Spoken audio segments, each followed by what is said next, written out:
Did you know that while water can be seen as a source of mercy in the Bible, it can also be seen as a source of judgment? Can you think of any examples? One example that might come to mind includes God's judgment on humanity by drowning them in a flood at the time of Noah. Another might be the drowning of the Egyptians in the Red Sea at the time of the Exodus. One example that might not immediately spring to your mind, however, is the example of water being used in the story of Jonah.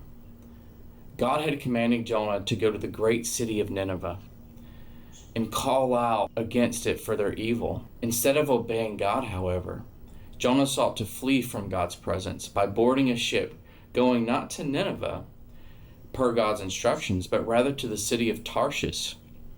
As a punishment for Jonah's disobedience, God sent a great wind and a mighty tempest upon the sea, so that it almost broke the ship.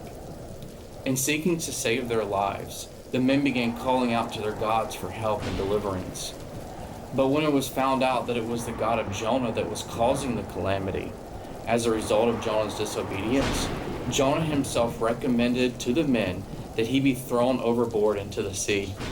And though they tried in vain to avoid doing so, the tempest was so great that they reluctantly agreed to Jonah's counsel and threw Jonah overboard, bringing about the end of the calamity for those who remained on the ship. As the story continued, however, God has mercy on Jonah and appoints a great fish to swallow up Jonah, and Jonah remained in its belly for 3 days and 3 nights until Jonah was vomited up onto dry land. Is there any connection between this story and that of Jesus?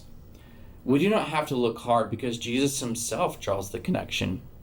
In responding to the unbelieving people who wished to see a sign from him to confirm that he was indeed the Son of God, Jesus responds, "An evil and adulterous generation seeks for a sign, but no sign will be given it except for the sign of Jonah.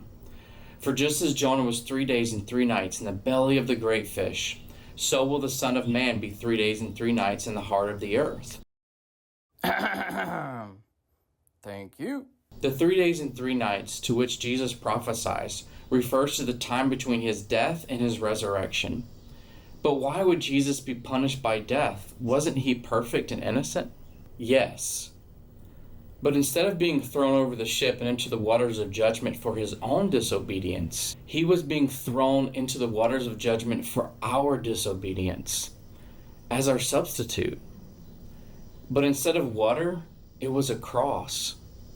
And just as God brought Jonah through judgment via a great fish, bringing him to dry land, so God brought Jesus through judgment and the punishment for that judgment, namely death, via a glorious resurrection. What does all this mean for us? It means that for those of us who have put our faith in Jesus and have been united to him, it means that we also have died to sin through Christ's death, and that we have been raised to new life with him, and that the waters of God's judgment against our sin have been completely overcome, and we are truly forgiven and righteous before God, not to be vomited up by a great fish, but welcomed home as sons and daughters of the King. Thanks for watching.